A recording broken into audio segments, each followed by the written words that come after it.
In the quiet corners of history, where the lines between fact and folklore blur, lie stories that send shivers down the spine. Take the case of the Screaming Mummy, an ancient Egyptian corpse discovered in the late 1800s, its face frozen in a silent scream, hands and feet bound. No one knows who it was or why it met such a gruesome fate, but its agony has echoed through the centuries. This is just one of 30 eerie myths and legends that have haunted civilizations, shaping beliefs and sparking debates that rage on today. From vanishing villages to cursed artifacts, these tales weave a tapestry of mystery, fear, and fascination. So dim the lights and steady your nerves, because history's darkest secrets are about to come alive. The air was thick with dust and anticipation when British archaeologist Howard Carter first peered into Tutankhamun's tomb in 1922.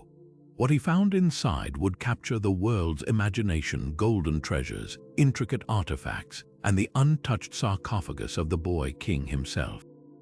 But soon, whispers of something darker spread. They called it the Curse of the Pharaohs, a deadly retribution for disturbing the dead. Just months after the tomb's opening, Lord Carnarvon, the expedition's financier, died mysteriously from an infected mosquito bite. Newspapers ran wild with speculation, especially when reports claimed the lights in Cairo flickered out at the exact moment of his death. Then, more tragedy struck. Members of the excavation team, even visitors to the tomb, began falling ill or dying under strange circumstances. A journalist on the scene, dead from blood poisoning, Carnarvon's half-brother, suddenly passed away. Skeptics point to bacteria lurking in the sealed tomb or simple coincidence. After all, many involved, like Howard Carter, lived long lives, but the legend endures, feeding our fascination with the unknown. Was it ancient magic or mere misfortune? Some say the pharaoh's curse was a warning, a reminder that some secrets were never meant to be uncovered. Long before modern explorers scanned the ocean's depths with sonar, one ancient story captured the imagination like no other: the tale of a mighty empire swallowed by the sea. Plato first described Atlantis around 360 B.C., painting it as an advanced island kingdom with towering spires, unrivaled technology, and unimaginable wealth. But its people grew arrogant, and in a single day and night of catastrophe, the entire civilization sank beneath the waves, lost forever. Was it a cautionary fable or a forgotten truth? For centuries, scholars and adventurers have scoured the globe for clues. Some say Atlantis lay near the Greek island of Santorini, destroyed by a volcanic eruption around 1600 B.C. Others point to the Azores in the Atlantic, where strange underwater formations hint at human-made structures. And then there are the more fantastical theories: secret Antarctic ruins, or even a connection to the Bermuda Triangle. The real allure of Atlantis isn't just its disappearance, it's what the legend represents.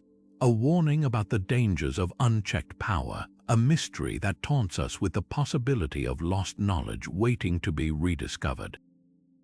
Every new underwater discovery, from sunken cities off India to bizarre geometric shapes on the ocean floor, reignites the debate: could Atlantis have been real? Or is its greatest legacy the way it reminds us that even the mightiest civilizations can vanish without a trace? Deep in the forests of 16th century Hungary, whispers spread of a noblewoman whose cruelty defied all reason.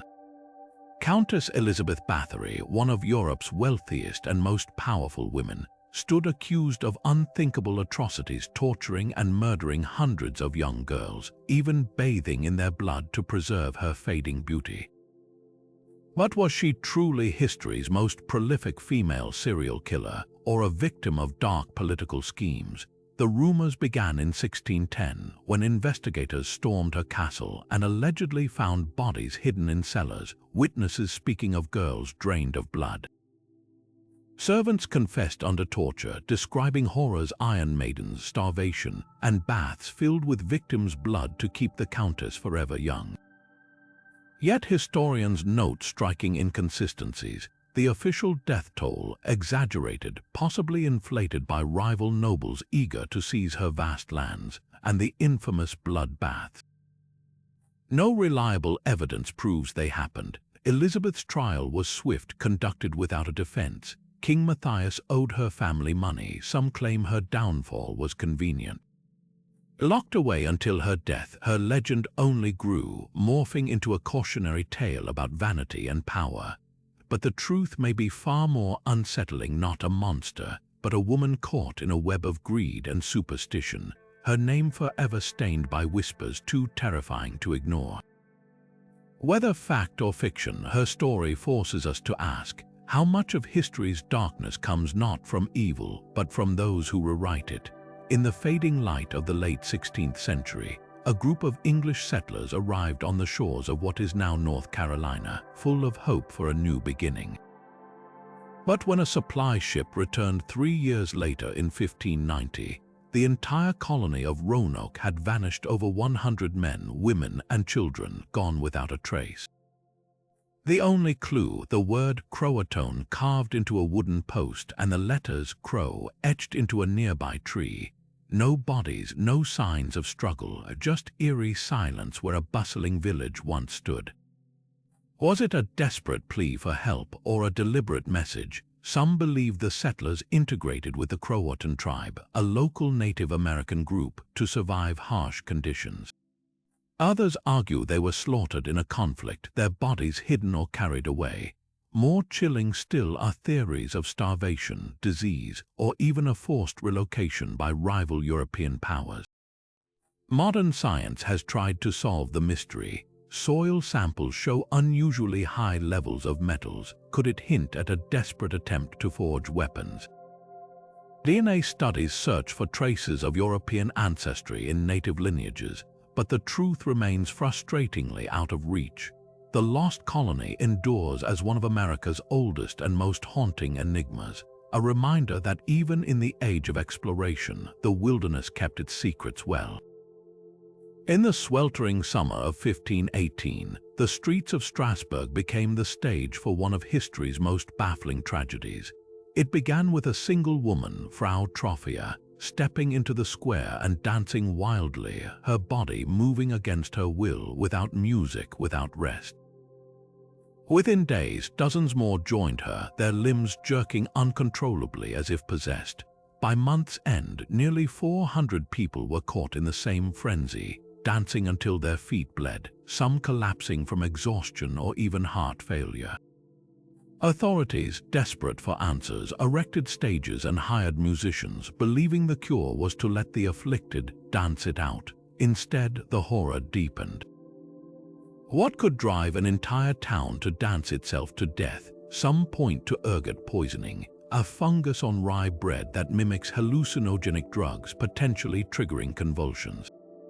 Others argue it was mass psychogenic illness, a contagious hysteria born from the era's rampant famine and disease. But in a time when the supernatural still ruled minds, many saw it as divine wrath. Preachers called it a punishment for sin, while terrified locals accused the victims of being cursed by Saint Vitus, the patron saint of dancers. Modern science leans toward psychological explanations, yet the mystery lingers. The dancing plague remains a chilling reminder of how fear and suggestion can warp reality, turning bodies into puppets of unseen forces.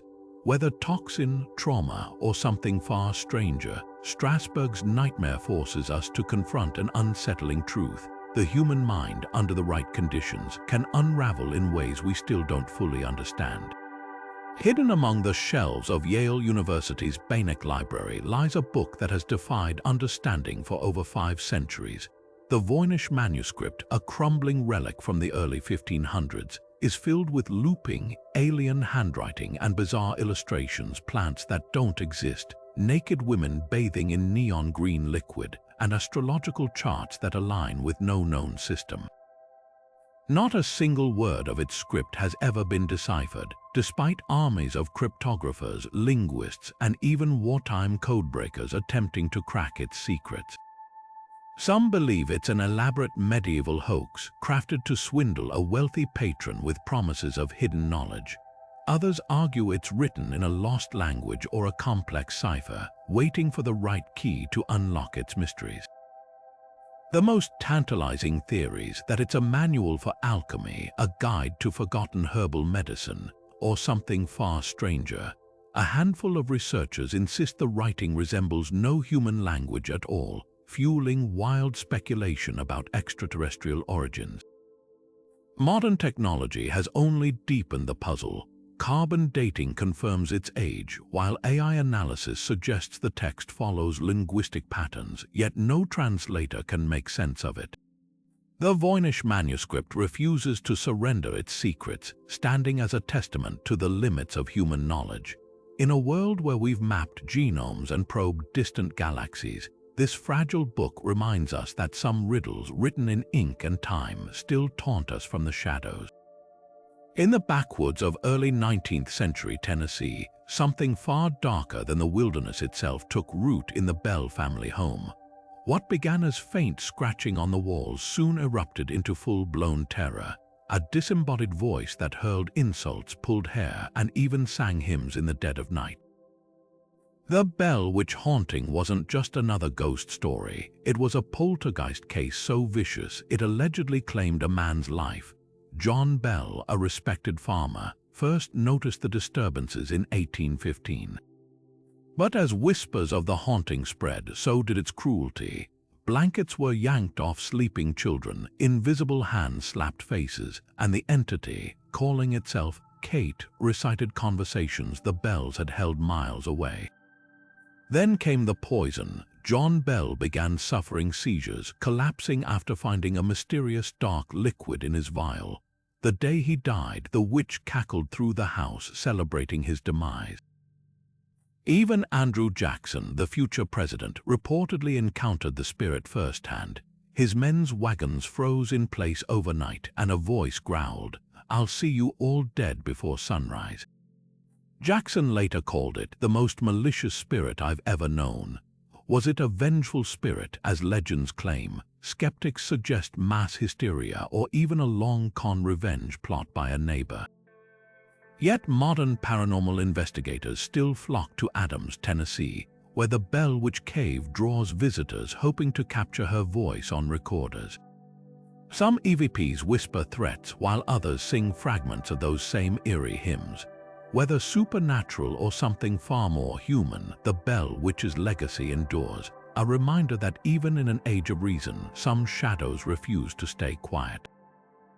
The cheerful notes of a flute drifting through the streets of Hamelin should have signaled celebration, not catastrophe. Yet in the summer of 1284, the German town learned the hard way that broken promises could come with a terrifying price. According to legend, a mysterious piper dressed in multicolored robes offered to rid Hamelin of its rat infestation for a fee. When the townspeople refused to pay, he returned with a different tune, luring 130 children away forever. Some vanished into a cavernous mountain, others said to be led across the river where they disappeared without a trace. But behind this haunting fairy tale may lie fragments of real tragedy.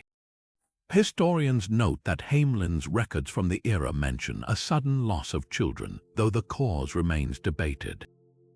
Was it the Children's Crusade, where young souls were reportedly sold into slavery, or a dark metaphor for the Black Death, whisking away the innocent like an unseen piper? Others suggest a mass migration, perhaps families sending their children eastward during medieval colonization, never to reunite. The enduring power of the Pied Piper isn't just his vengeance, it's the story's unsettling duality. A warning about greed's consequences, yes, but also a mirror to the ways societies explain unfathomable loss. Every retelling grapples with the same chilling question: were the children victims of magic or something far more human? To this day, Hamelin streets bear silent witness: a cobblestone lane where music is banned, and a stained glass window depicts the piper's fateful stroll. A reminder that some debts once unpaid echo for centuries. The night of November 15, 1966, should have been quiet in the small town of Point Pleasant, West Virginia. But as 5 gravediggers worked near the local cemetery, their shovels froze mid-air. There, perched on a shadowy tree limb, towered something impossible. A 7-foot figure with glowing red eyes and massive wings folded against its back. When it swooped toward them, the men swore it moved faster than any bird, its wingspan stretching nearly 10 feet across. This wasn't just another creature of folklore. It was the Mothman, and its appearances would soon intertwine with one of America's deadliest structural disasters. Eyewitness reports exploded over the next year, a mechanic's headlights illuminating the creature on a country road, a young couple chased by its shrieking form, even pilots spotting it keeping pace with their planes. But what chilled residents most was the pattern. Each sighting seemed to herald catastrophe. Dogs vanished, radios emitted strange static, and locals reported eerie premonitions of doom. Then, on December 15, 1967, the Silver Bridge, packed with holiday traffic, collapsed into the Ohio River, claiming 46 lives. Coincidence or something darker? Some theorists insist the Mothman was an omen, a supernatural sentinel warning of impending tragedy. Others propose more earthly explanations. A misidentified sandhill crane, an experimental military aircraft, or even mass hallucination fueled by Cold War paranoia. Yet its legend only grew, immortalized in books and films like the Mothman prophecies, which suggested the creature might be an interdimensional being glimpsed during moments of fractured reality. Decades later, the debate endures. Why did sightings cease after the bridge disaster? Was the Mothman a harbinger, a guardian, or merely a myth spun from collective fear? Point Pleasant's silver-winged statue keeps watch over the river today, a silent monument to the questions we still can't answer. Because sometimes the most unsettling mysteries aren't just about what we see, but what we felt was watching us back. The snow-covered Ural Mountains should have been a breathtaking backdrop for a skilled team of hikers in January 1959. But when rescuers finally reached Dyatlov Pass, they didn't find a scene of natural disaster. They stumbled upon a nightmare. 9 experienced trekkers lay dead under baffling circumstances, their tent ripped open from the inside, their bodies scattered across the frozen slope. Some were barefoot, dressed only in underwear, as if they'd fled in panicked chaos. Others showed gruesome injuries, fractured skulls, crushed ribs, and one hiker missing her tongue and eyes. Even stranger, traces of radiation on their clothing and reports of orange spheres floating in the sky that night. Officials quickly closed the case, blaming an unknown compelling force, but the contradictions fueled decades of speculation. Could an avalanche have triggered such panic? Skeptics note the lack of avalanche evidence, no significant snow buildup, and the tent was on a gentle slope. Then there's the injuries. 2 victims had chest trauma so severe, experts compared it to a car crash, yet no external wounds. Secret military tests might explain the radiation, with some suggesting experimental weapons or parachute mines. More chilling are the indigenous Mansi people's accounts of fireballs in the sky, leading to theories about UFOs or even infrasound low-frequency noise causing psychosis. The truth remains buried under layers of Soviet secrecy and wild conjecture. Recent studies propose a rare slab avalanche theory where wind-packed snow could have collapsed silently, triggering the hikers' frantic escape. But even this leaves questions unanswered. Why were some bodies found a mile away? What tore the tongue from one victim's mouth? Dyatlov Pass isn't just a mystery, it's a grim puzzle where nature, human error, and perhaps something far darker collided. Every proposed solution feels like grasping at shadows, a reminder that some wildernesses keep their secrets under ice and time. For over 200 years, the dense forests of New Jersey's Pine Barrens have whispered a name that chills even the bravest souls, the Jersey Devil. The legend begins in 1735 with a woman named Mother Leeds, already burdened with 12 children. As the story goes, upon learning she was pregnant with her 13th, she cursed the unborn child in frustration.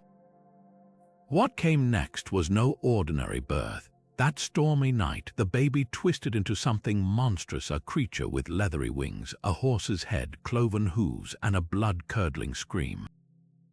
It tore through the midwife's arms, up the chimney, and vanished into the pines, leaving terror in its wake for centuries to come. Early accounts paint the creature as a local boogeyman, blamed for livestock deaths and eerie noises in the night. But the legend truly exploded in January 1909, when over 1,000 people claimed sightings across a single week.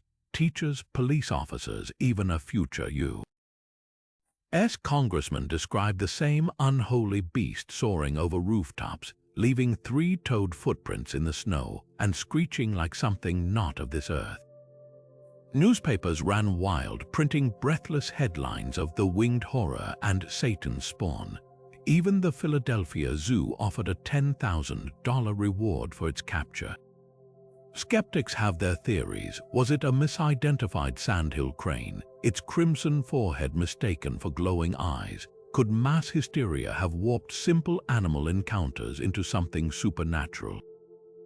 Yet modern sightings persist, hunters spotting a winged shadow between the trees, campers recording unearthly wails on their phones. Some cryptozoologists argue the creature could be a surviving pterosaur, while others whisper of government experiments gone wrong. The Jersey Devil endures because it's more than just folklore. It's a living legend, evolving with each generation.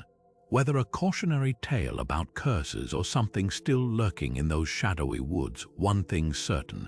In the Pine Barrens, you don't just fear the dark, you listen for the flap of leathery wings. Somewhere in the storm-lashed waters off Scotland's west coast, a lighthouse stood empty when it should have been full of life. The Flannan Isles mystery isn't just about 3 missing men, it's a riddle wrapped in untouched meals, stopped clocks, and a door left wide open to a howling sea. December 15, 1900. The steamer Arctur noticed something wrong as it passed the remote Flannan Isles. The lighthouse lamp, normally a beacon for miles, was dark. When relief keepers arrived weeks later, they found a scene that defied logic. The table was set for dinner, a cold meal half-eaten. The lamp was freshly cleaned, the wicks trimmed. Even the logbook entries seemed normal, until they abruptly stopped mid-sentence. But the most chilling detail, the tower's heavy-duty door was left ajar, the clock frozen at the exact time the last log entry was written. Theories poured in like the North Atlantic tides. Some pointed to rogue waves, those 100-foot walls of water that could sweep men off the cliffs without warning, though no damage was found. Others whispered of foul play, noting tensions among the crew, but no bodies ever washed ashore. Then there are the darker legends, local tales of sea spirits luring sailors to their doom, or even abduction by foreign spies, an idea fueled by the era's political tensions. Modern technology has only deepened the intrigue. Recent studies suggest a phenomenon called freak waves, unpredictable surges powerful enough to pluck men from solid rock. Yet the untouched state of the lighthouse gnaws at that explanation. If the keepers fled in terror, why no signs of struggle? If they were taken, why no trace? Perhaps the truth lies in the isolation itself. The Flannan Isles are merciless sheer cliffs, relentless wind, and a silence so profound it can warp perception. Maybe the men simply stepped outside for a routine check and were swallowed by the elements. Or maybe, as the old Hebridean saying goes, the sea keeps what it takes. One thing's certain, the vanished keepers left behind more than an empty tower. They left a story that still flickers at the edges of logic, a ghostly reminder that even in an age of telegraphs and steamships, the ocean could erase 3 lives without a single clue. The night air in rural Puerto Rico hung heavy with fear in the spring of 1995. Farmers awoke to a grisly scene, their goats lifeless, each bearing twin puncture wounds on the neck drained entirely of blood. No tracks, no signs of struggle, just eerie silence where livestock once thrived. Locals whispered a name that would soon spread across continents, El Chupacabra, the goat sucker. Eyewitnesses described a creature ripped straight from nightmares, a hunched reptilian beast with spines running down its back, glowing red eyes and elongated fangs. Some swore it moved on two legs like a man, others insisted it crouched like a kangaroo. But one detail united every account: its unnatural precision. Chickens, sheep, even cattle, all found with surgical incisions, their bodies devoid of a single drop of blood. Skeptics rushed to explain the hysteria. Could it be wild dogs suffering from mange, their hairless, scabbed skin mistaken for something extraterrestrial? Biologists pointed to the vampire bat, whose bite leaves similar marks, though never in such numbers. Others theorized mass panic fueled by cultural memory. Latin American folklore is rich with tales of blood-drinking entities like Mexico's Tlaxiques, winged witches who preyed on the vulnerable. Yet the legend refused to die. Sightings exploded across Latin America. A chupacabra captured on a Texas ranch in 2007, a bizarre hairless canine carcass found in Maine. DNA tests often revealed mere coyotes with severe skin conditions, but the myth had already taken root. For rural communities, the chupacabra became more than a monster. It embodied the tension between modernity and tradition, a symbol of unseen forces lurking at civilization's edge. Science may dismiss it as misidentification, but the chupacabra's power lies in what it represents. In an age of satellites and smartphones, it reminds us that some corners of the world still feel the prickle of the unknown. Whether flesh and blood predator or collective nightmare, its legacy endures a modern bogeyman, born from the shadows of sugarcane fields and the whispers of those who refuse to believe every mystery has been solved. On the foggy shores of Nova Scotia, a small island holds one of history's most tantalizing treasure hunts, one that has consumed lives, fortunes, and centuries of relentless digging. Oak Island's so-called money pit is more than just a hole in the ground. It's a labyrinth of flooded tunnels, cryptic carvings, and traps that seem ripped straight from an Indiana Jones script. And for over 200 years, it's teased explorers with the promise of unimaginable riches or an elaborate trick meant to drive men mad. The story begins in 1795, when a young boy named Daniel Maginnis spotted strange lights flickering through the island's oaks. Investigating, he found a circular depression in the earth with an old pulley hanging from a tree above, as if someone had lowered something heavy into the ground. Digging deeper, he and his friends hit wooden platforms every 10 feet, along with layers of charcoal, coconut fiber odd for chilly Canada, and even a stone inscribed with mysterious symbols. By 90 feet, seawater suddenly flooded the shaft, collapsing their progress. Thus began the money pit's cruel pattern. Each excavation met with engineered floods, hidden tunnels, and frustrating dead ends. Theories about what lies buried run wild. Some swear it's Captain Kidd's pirate horde protected by ingenious booby traps. Others point to the Knights Templar, suggesting the pit hides sacred relics like the Ark of the Covenant or even Shakespeare's lost manuscripts. Then there's the wild card: could the whole thing be an 18th century scam? Critics note early investors often went bankrupt funding digs, while cryptic clues conveniently appear whenever enthusiasm wanes. Modern technology has only deepened the intrigue. Sonar scans reveal hidden chambers, while dendrochronology dates wooden fragments to the 1500s. Yet the island guards its secrets. Fiercely collapse accidents, mysterious deaths, and legal battles litter its history. The latest explorers, the Lagina brothers, have spent millions drilling boreholes and decoding symbols only to uncover more questions. What makes Oak Island endure isn't just the potential treasure, it's the human obsession with the unsolved. Whether a vault of gold or the world's most complex prank, the money pit's true legacy might be simpler: the thrill of the hunt and the shadows of doubt that keep us digging. Los Angeles, 1947, the golden age of Hollywood, where dreams sparkled under California sunsets. But in a vacant lot on January 15th, that glittering facade shattered with the discovery of a woman's bisected body posed like a macabre doll. Elizabeth Short, forever known as the Black Dahlia, became the centerpiece of one of America's most infamous unsolved murders, a crime so brutal it twisted the line between reality and noir fiction. The details still chill the bones. Short's body was drained of blood, meticulously cleaned and severed at the waist, her face carved into a grotesque Glasgow smile. Newspapers, hungry for sensation, splashed her photo across front pages, dubbing her the Black Dahlia for her jet black hair and rumored love of sheer black dresses. Yet the media frenzy obscured the real tragedy, a 22-year-old woman who drifted west chasing stardom, only to become a cautionary tale. The suspects read like a Hollywood thriller's cast list. A slick doctor with surgical precision, George Hodel, whose own son later accused him based on chilling private recordings, or the mob-linked ex-lover Mark Hansen, who hosted Short before her disappearance. Then there's the unsettling theory of multiple killers tied to other ghastly 40s murders like the Lipstick Killer. The LAPD chased over 60 confessions, all false, while the real culprit vanished into the smog. What lingers isn't just the horror, it's how the case mirrored the era's darkness. Short's murder became a tabloid spectacle, her life reduced to salacious rumors. Modern forensic reviews suggest the killer likely had medical training, but with evidence lost or mishandled, the truth may never surface. Yet the Dahlia endures not just as a cold case, but as a haunting symbol of the shadows lurking behind Tinseltown's glow.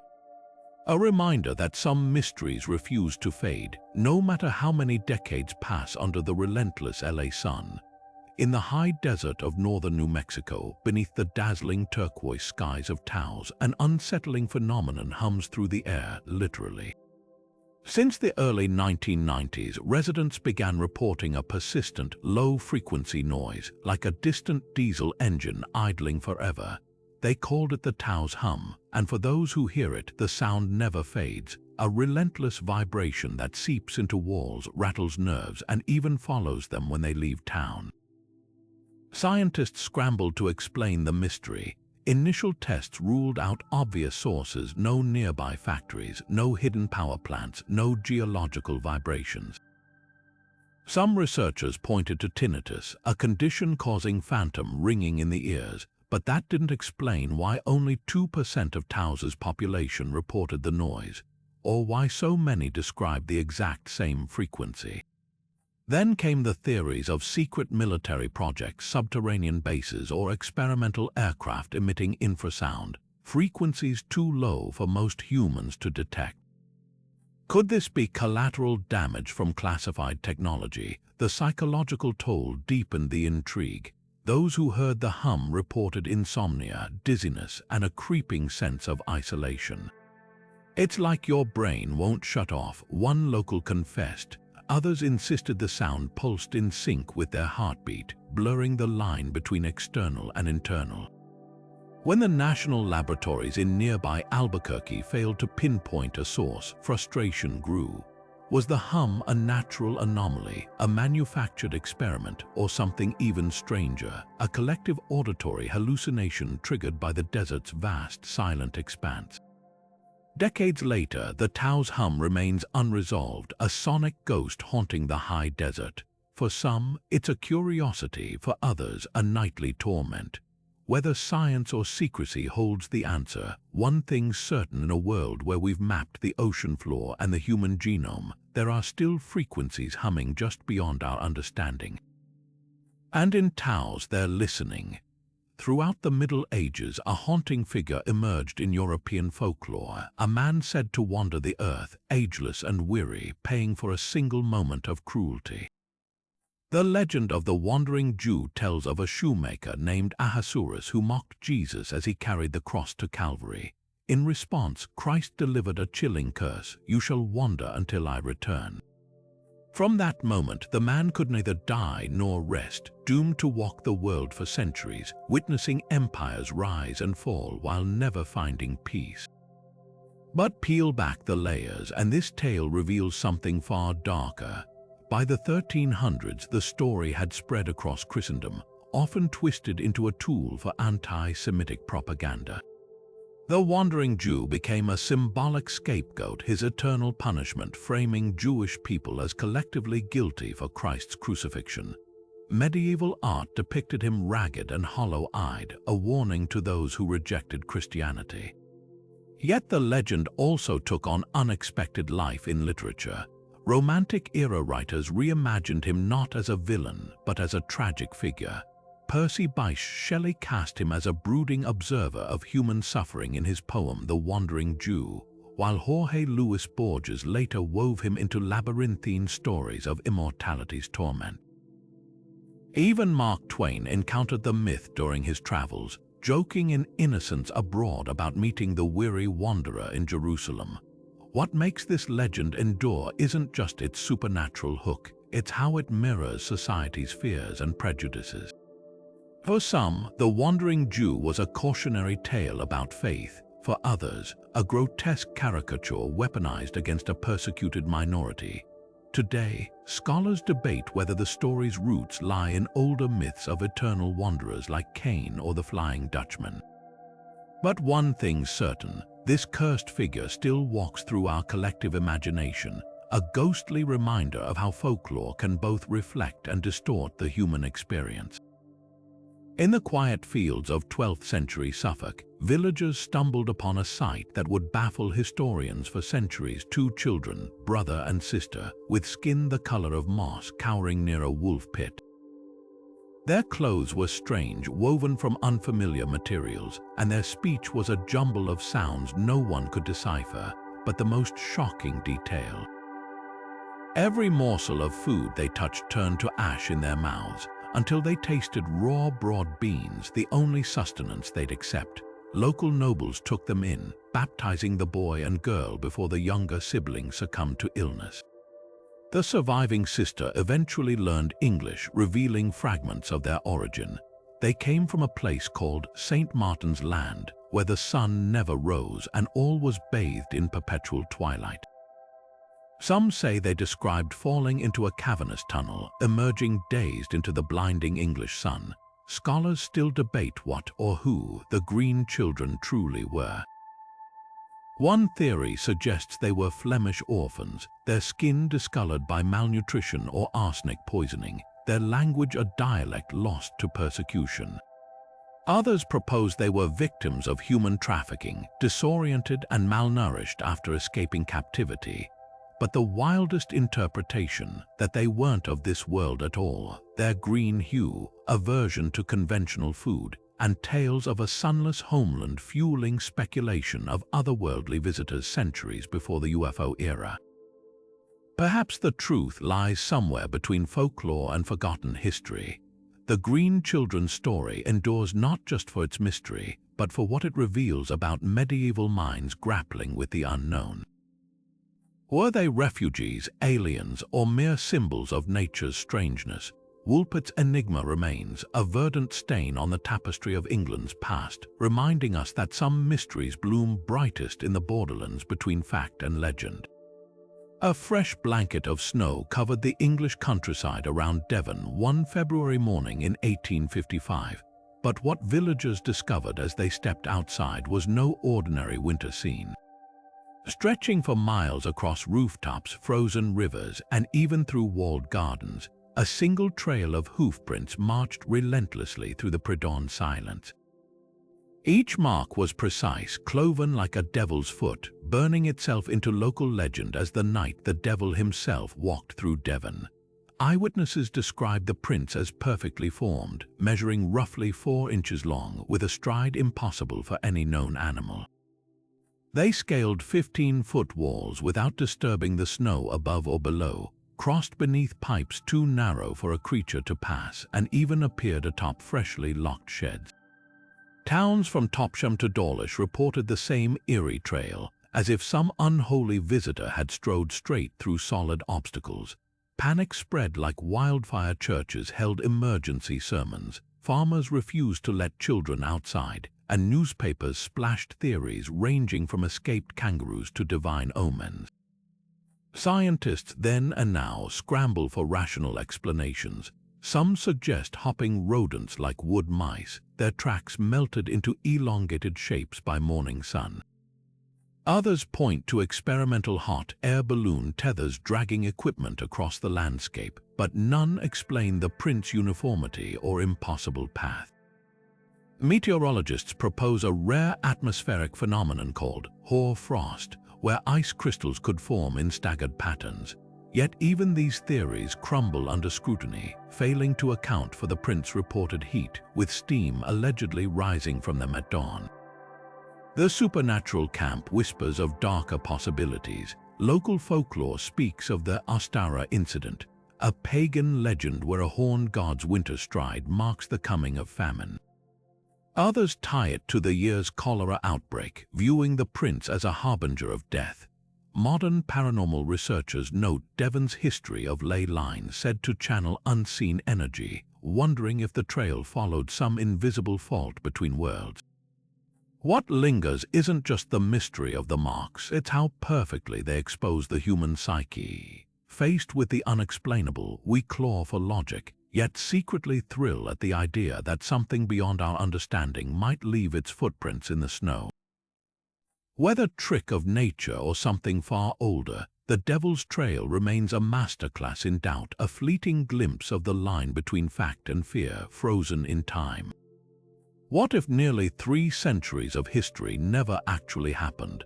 The phantom time hypothesis proposes exactly that, a radical theory suggesting the years between 614 and 911 AD were completely fabricated. According to German historian Heribert Illig, this massive chronological gap was inserted by conspirators, a deliberate rewriting of time itself.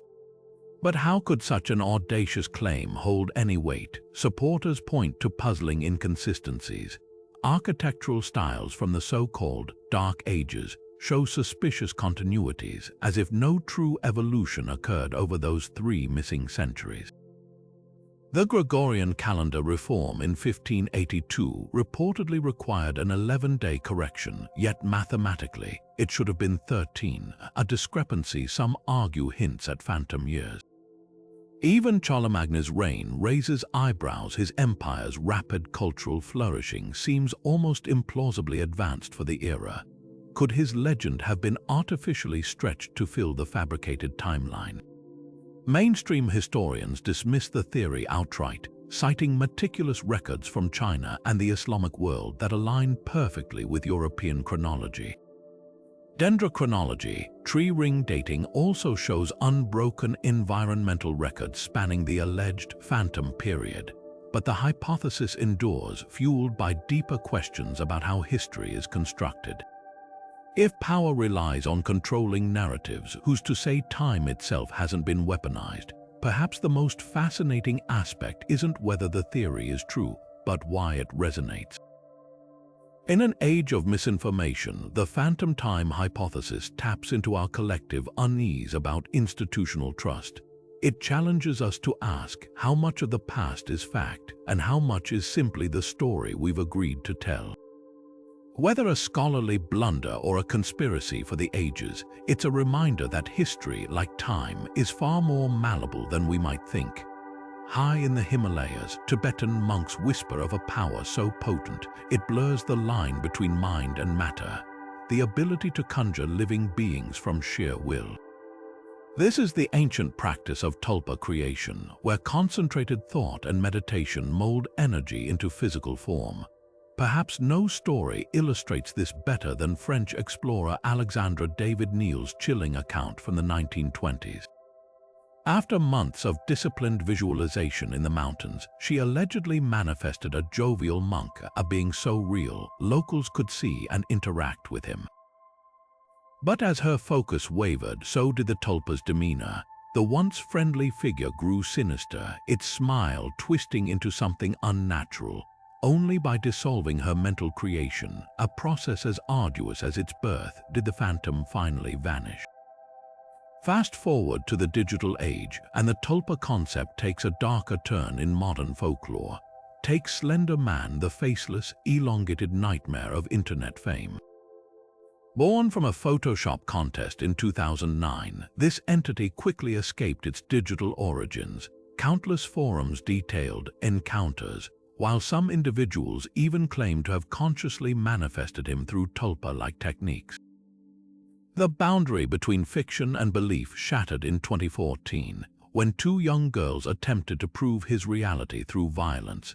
Suddenly, an ancient spiritual practice collided with the horrors of the online era, revealing how easily thought forms can slip their creators' control. Skeptics dismiss tulpas as elaborate hallucinations or social contagion. Neuroscientists point to the brain's capacity for hyper-vivid imagination, especially under prolonged focus. Yet anthropologists note striking parallels across cultures, from Norse filges to modern, imaginary friends that adults swear possess independent will. The eerie consistency raises questions. Are these entities purely psychological, or does intense collective belief grant them a fleeting existence? Whether spiritual discipline or psychological phenomenon, the tulpa's legacy endures as a cautionary tale. It whispers of the mind's terrifying power to shape reality, and the shadows we might unknowingly invite into the world simply by thinking them into being.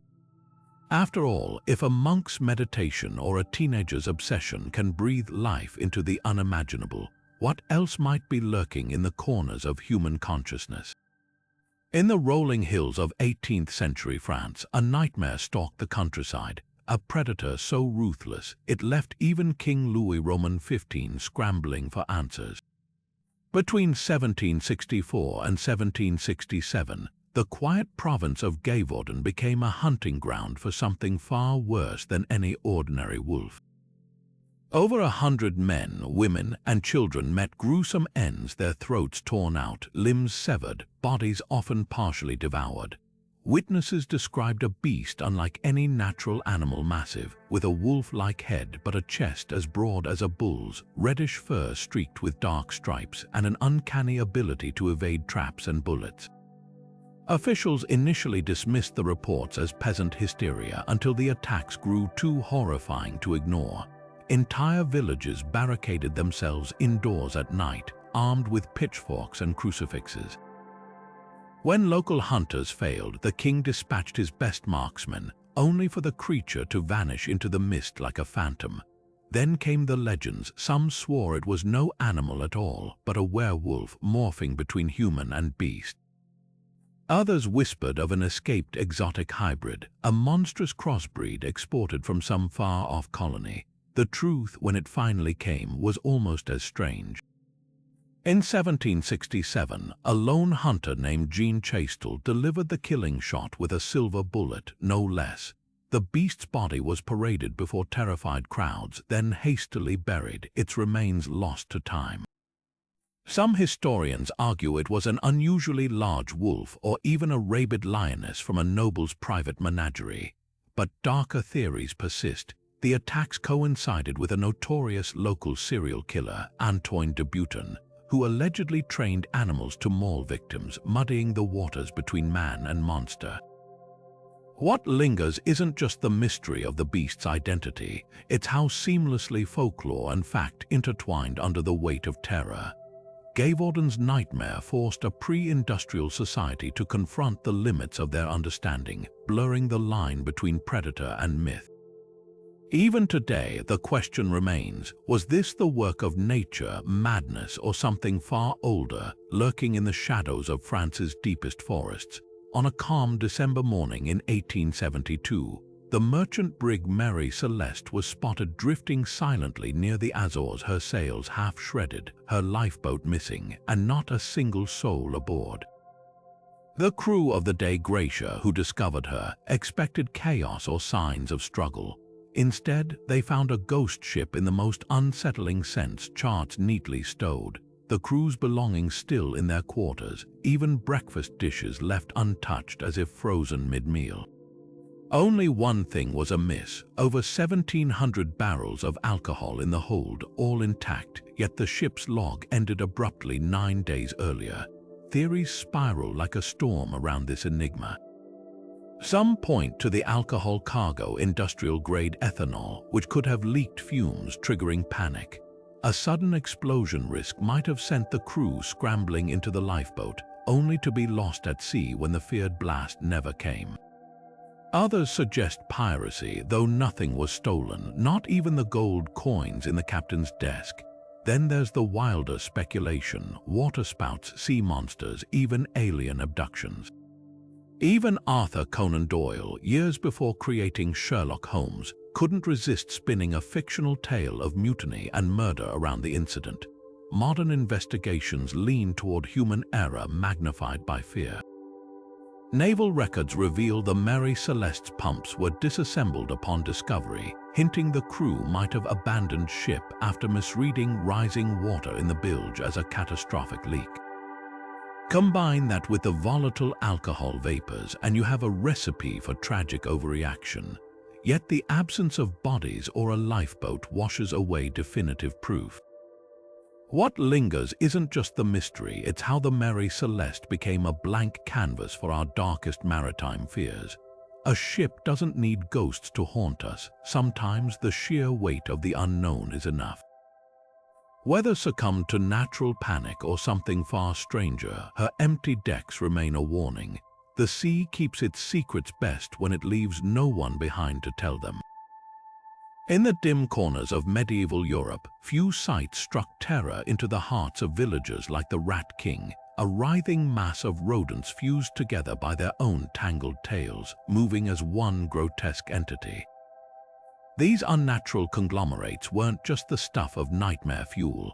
They were real, documented horrors preserved in museums from Germany to Estonia. The largest known specimen, on display at the Mauritianum Museum in Altenburg, binds no fewer than 32 rats in a gnarled knot of flesh and bone. Legends painted the Rat King as a dark omen, a sign of impending plague, famine, or divine punishment. German folklore warned that encountering one meant death was near, while Danish tales claimed they were witches' familiars conjured to spread disease. But beneath the superstition lies a bizarre biological truth. Scientists believe these knots form when young rats, nesting in cramped, dirty conditions, accidentally tangle their tails with sticky substances like sap or blood. As they grow, the tails fuse together under pressure, creating a forced collective that struggles to survive. Yet the mystery deepens when you examine the historical record. Many preserved rat kings show signs of deliberate human involvement, tails meticulously braided or tied, suggesting some were hoaxes designed to stoke fear during outbreaks of the Black Death. Others, like the 1828 specimen from Buchheim, display impossible knots that defy simple explanation. Even today, the debate rages: are they tragic accidents of nature, medieval propaganda tools, or something more unsettling? Whether viewed through the lens of science or superstition, the Rat King remains one of nature's most unsettling oddities, a living parable about the thin line between myth and reality. Next time you hear skittering in the walls, remember, sometimes the truth is stranger than the stories we invent to explain it. Some artworks whisper, but this one seemed to scream. In February 2000, an eBay listing stopped scrollers mid-click with its chilling headline, "Haunted Painting Very Bad Energy, the Piece in Question." Bill Stoneham's 1972 surrealist work The Hands Resist Him, featuring a wide-eyed boy and a disquieting doll standing before a glass door covered in floating hands. The seller claimed the painting was cursed figures moved when no one was looking. Children burst into tears near it, and one gallery owner allegedly passed out after viewing it. Overnight, the internet ignited with terrified rumors, transforming an obscure artwork into a viral nightmare. Stoneham himself was baffled by the frenzy. He'd painted the piece as a deeply personal metaphor. The boy represented his childhood self, the doll his imagined guide, and the glass door the barrier between reality and dreams. But once the eBay panic set in, the narrative spiraled beyond his control. Buyers recounted bizarre incidents: cameras malfunctioning during viewings, shadows shifting in photographs, even claims of the boy and doll appearing in their homes outside the canvas. Skeptics dismissed it as mass hysteria, fueled by grainy JPEG and the early internet's love for creepypasta. Yet the testimonials piled up, each more unsettling than the last. What makes this legend endure isn't just the painting's eerie vibe. It's how perfectly it captures the internet's power to warp perception. Before viral marketing was a strategy, the Hands Resist Him became a case study in how anonymity and suggestion can conjure fear from pixels. Stoneham later embraced the lore, even painting sequels nodding to the haunted reputation. But the original's legacy lingers, not as a cursed object but as a mirror. It reflects our willingness to project terror onto the unexplained, turning art into an Rorschach test for the digital age's deepest anxieties. Whether you see a profound metaphor or a portal to the paranormal, one thing's certain: some doors once opened are impossible to close. The Roman Empire's grip on Britain was ironclad until 5,000 of its finest soldiers vanished without a trace. Historians still debate the fate of the 9th Legion, a battle-hardened force stationed near York around the 2nd century AD. One day they were patrolling the Empire's northernmost frontier. The next they were gone from all records, leaving behind only whispers and a mystery that's fueled speculation for centuries. Some believe these legionaries met a brutal end at the hands of the Picts, Scotland's fierce tribal warriors. Roman texts hint at a catastrophic defeat, perhaps an ambush in the misty highlands, where disciplined formations crumbled under guerrilla strikes.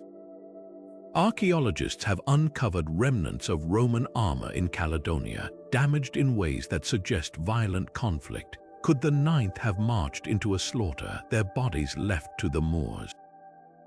But not all scholars agree. Alternative theories suggest the legion wasn't wiped out, it was reassigned. Troop transfers were common, and some records place a unit with the 9th's emblem fighting rebels in Judea years later.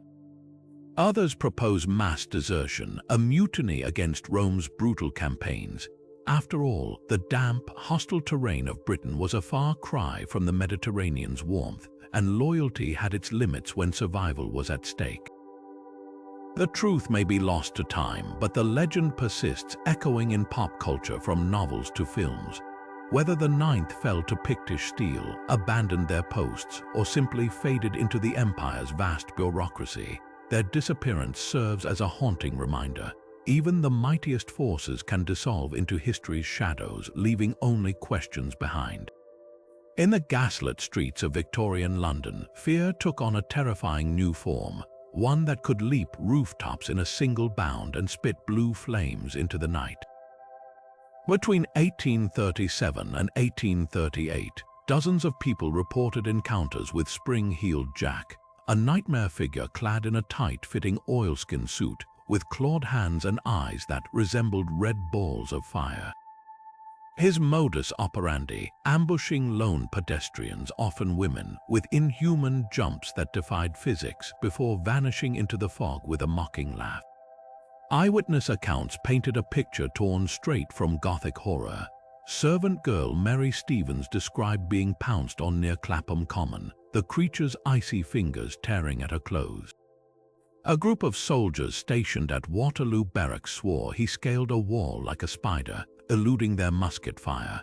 Most chilling of all, his alleged ability to breathe jets of blue fire, leaving victims temporarily blinded and gasping.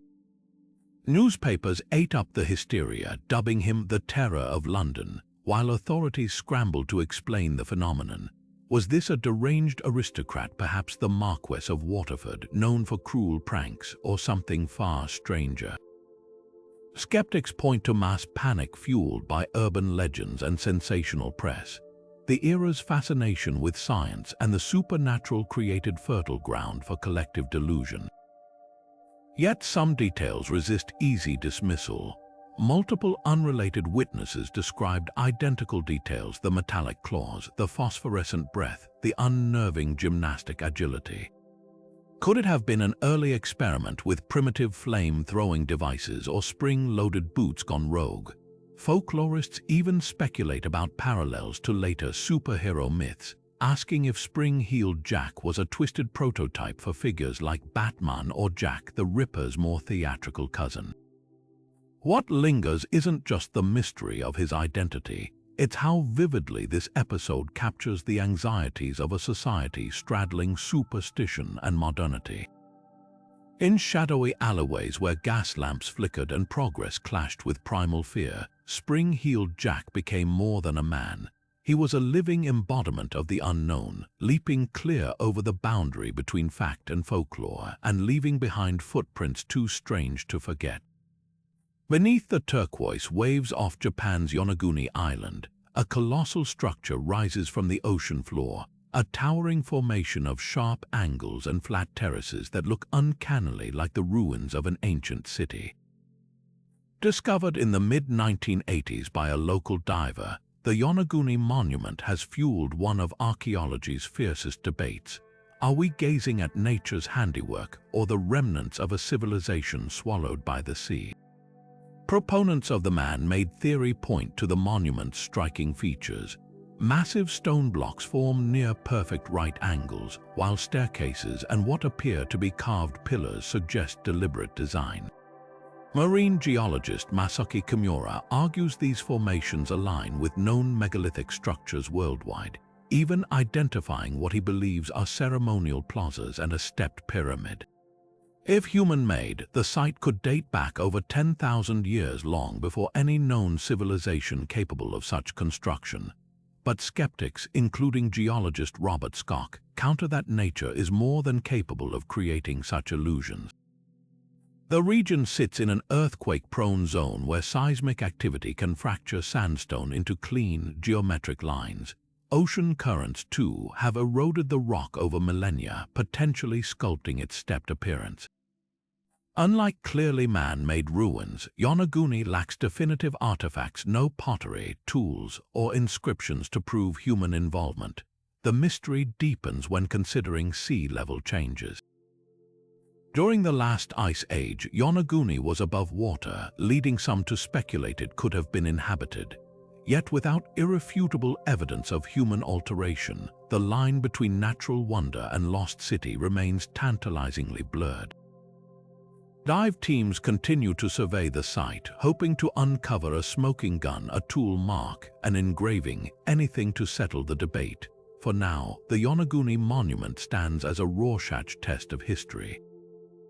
To some, it's proof of a forgotten chapter of human ingenuity, an Atlantis-like city claimed by the Pacific. To others, it's a masterpiece of geological artistry, proving nature can outdo even our wildest myths. Whether carved by hands or tectonic forces, one thing's certain: the ocean guards its secrets well, and Yonaguni's silent stones aren't giving answers easily. Christmas Eve 1945 should have been a night of warmth and celebration for the Sodder family in Fayetteville, West Virginia.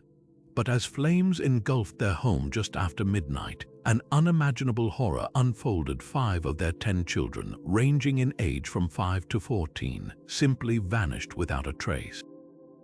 No screams, no remains, just scorched silence where bodies should have been. The fire burned with terrifying intensity, yet neighbors reported seeing no smoke or flames from the attic where the children slept, only a strange glow in the windows. By the time George and Jenny Sodder escaped with 4 of their kids, the staircase to the upper floor had already collapsed. Firefighters arrived too late, finding no sign of the missing siblings. No bones, no teeth, not even the metal bed frames they slept on. Officials quickly ruled it an accidental electrical fire, but the Sodders refused to accept it. The absence of remains defied science. Cremation requires temperatures far beyond what a house fire could produce. Then came the eerie clues. A neighbor claimed to have seen someone toss a ball of fire onto the roof. Telephone lines were mysteriously cut before the blaze. Witnesses reported spotting strange men lurking near the property days earlier. Even the family's coal delivery driver, who'd allegedly threatened George over his outspoken criticism of Mussolini, suddenly left town after the fire. But the most haunting twist came years later when Jenny received an anonymous photo in the mail, a grainy image of a young man who looked strikingly like her missing son, Louis. Handwriting on the back read, "Louis Sodder, I love brother Frankie, ill boys, a 90,135 or 35. Was it a cruel hoax or proof that the children had been taken, not killed?" To this day, no one knows if the Sodders were targeted by wartime loyalists, vengeful criminals, or something even darker. The case remains a chilling reminder that sometimes the most terrifying disappearances aren't just about who's taken, but how little is left behind to tell the story. In the twilight years of the Cold War, a chilling rumor began snaking its way through Eastern Europe, a sleek black Volga sedan with tinted windows prowling the streets for children. Parents whispered warnings: stay away from strangers, avoid deserted streets, and above all, never approach that car. Because according to the legend, the Black Volga wasn't just a vehicle, it was a phantom of the state, snatching kids for their organs. The tale took on eerie variations. In Poland, witnesses claimed the car was driven by shadowy nuns or black-clad officials. Czechoslovakian versions described a wealthy foreigner offering candy before bundling victims into the backseat. Some even swore the Volga had no license plates or that its headlights remained off even at night. By the 1970s, the hysteria had spread like wildfire, with schools issuing official warnings and newspapers printing frantic denials from authorities. But where did this modern-day boogeyman come from? Historians trace its roots to deep-seated Cold War anxieties. The Black Volga was a status symbol for Communist Party elites, a rolling emblem of power and secrecy. In an era of food shortages and suppressed dissent, the legend became a coded critique of the regime's opacity. Rumors of organ theft mirrored very real fears of disappearing dissidents. Even the car's Soviet origins played into Western propaganda, reinforcing Iron Curtain stereotypes of faceless brutality. The Black Volga wasn't unique. Phantom vehicle tales appear worldwide, from Mexico's La Camioneta Negra to Japan's Teak Teak ghost car. These stories thrive during times of social unrest, transforming mundane machines into vessels of collective fear.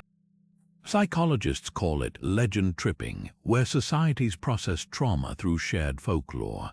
Yet what makes the Black Volga endure isn't just its political undertones, it's how effortlessly it adapted. Post-communism, the story mutated with new villains, human traffickers, corrupt politicians, even alien abductors. Today, whispers still circulate in online forums, proving that some legends don't fade. They just change lanes, cruising into the next generation's nightmares. From the tortured scream of an ancient mummy to the flickering pixels of a supposedly haunted painting, these 30 eerie legends span centuries and continents, yet they all share one haunting thread: the human fascination with the unexplained. Whether born from historical tragedy, psychological terror, or the darkest corners of folklore, these stories endure because they tap into something primal within us. The chill of a shadow where none should be, the whisper of a name we can't quite place, the creeping certainty that just beyond the edge of our understanding, something watches. Perhaps what binds these myths together isn't just their mystery, it's what they reveal about us. We're storytellers by nature, reaching for explanations in the void. A flickering light becomes a ghost, a rustle in the bushes morphs into a cryptid.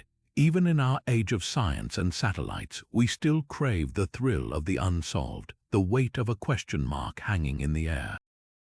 Now it's your turn. Did we miss a legend that keeps you up at night? Maybe you've had your own brush with the unexplained, a strange coincidence, an eerie encounter, a family tale passed down like a whispered secret. Drop your stories in the comments below. We read every one. And if you're hungry for more deep dives into history's darkest corners, don't forget to hit subscribe. After all, the past is full of shadows, and we're just getting started.